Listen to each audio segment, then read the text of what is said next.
Hey guys, Phoenix 21 Health here. Today we're answering the question, can you have a good workout at Planet Fitness? I was forced to start using a Planet Fitness gym after the gym I was going to went out of business. I had my reservations about Planet Fitness. I had heard a lot of bad things, but luckily for me, my local Planet Fitness is very laid back, and it's honestly no different than a workout anytime or that type of gym, but with one big exception. Planet Fitness doesn't have a bench or squat rack. Instead, they have a Smith machine, which I've never used until joining Planet Fitness. At the end of the day, it's just two pieces of equipment that you have to compensate for, and I'm going to show you how you can do a push-pull leg split with success using the equipment that they have. If you're brand new to your fitness journey, you may do better with the simple upper-lower body split. The PPL split didn't work for me in college until I really started to eat better, push myself fuller, and understand human anatomy. I've been hitting the gym since 2002, and that makes me feel old to say I have 20 years experience in anything, but I started in high school, and now I'm almost 40 years old. Let's get started with push day for the first video of this series. You're going to see I mainly do 3x10 rather than 5x5. One reason for that is I find 3x10 harder than 5x5 with the same weight. It's 30 overall reps instead of 25. I think it's a faster workout with 2 rest periods per exercise instead of 4 rest periods. I set a timer for 2 minutes for each rest period of 3x10, and if doing a 5x5, I play it by ear. Sometimes I do 60 seconds, and other times I'll do 90 seconds. When you pick an amount of weight to do, your last 2 reps of your set should be an extreme struggle.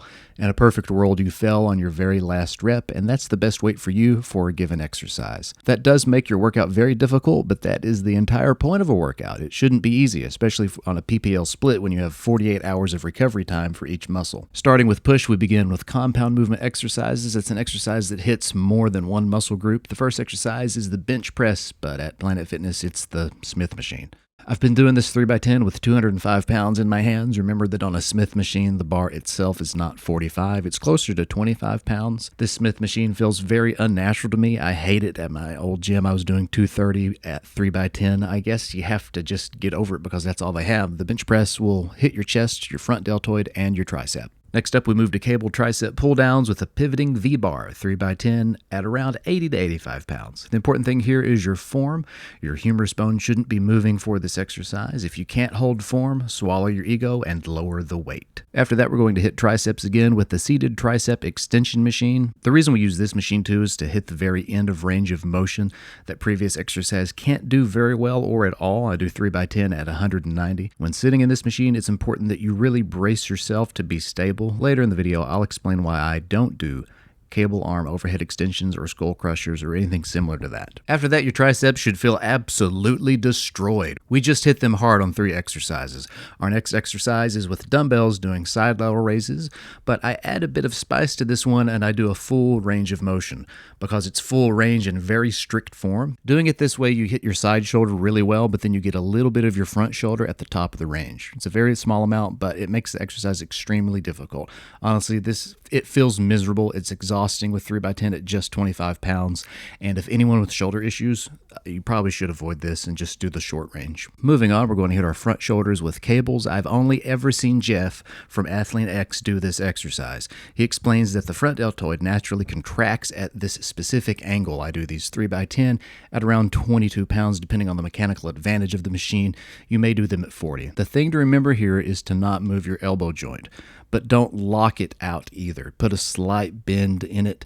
If fully extended is 180 degrees, then hold your elbow at 170 degrees. If you feel like you need an extended break during this workout, here is the thing to fill it with, and that's forearm exercises. Recently, I've started doing barbell reverse wrist curls, and I place this on a push day, while the regular barbell wrist curls are done in a pull day. I will usually do these as 2x15 or 2x20. If you have tennis elbow or golfer's elbow, these will probably be painful.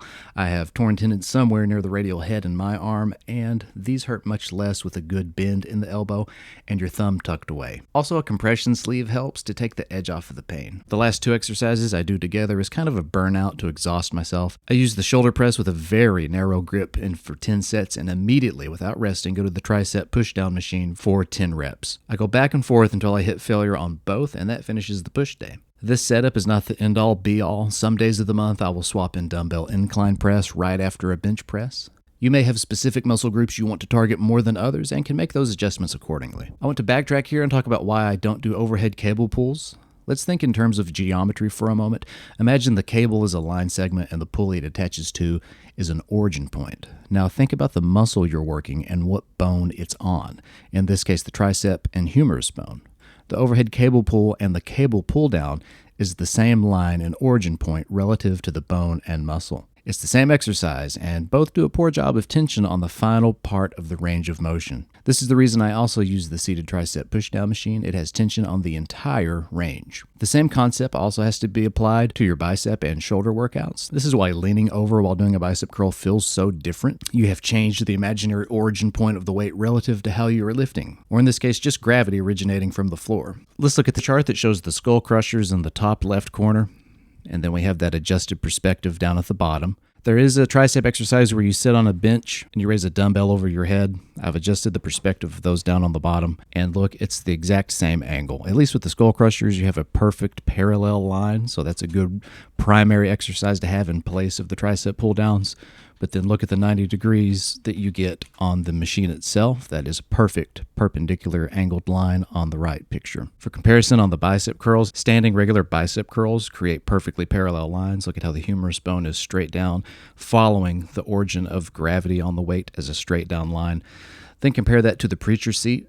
The angle is offset just a little bit. And also if you're doing cable face pulls, those are completely parallel lines. You can see how the face cable pulls and the standing regular curls aren't any different than one another. If you're trying to get closer to parallel, put the cable attachment at the very, very top of the rung as high as it will go. That's shown on the bottom picture. Look at the difference of the angle that it has on the bicep towards the end of the range of motion. When the bicep is fully contracted, you're getting a lot of tension in that area. The top right picture there isn't a real picture. I photoshopped that to show what a perfect perpendicular line would look like, and it's not really that feasible. Your head would just get in the way. You can just stick with the high angle cables. That completely covers push day for this part of the series. Next time we'll move on to the leg day and the pull day. Thank you so much for watching. Leave a like and subscribe if you enjoyed the content.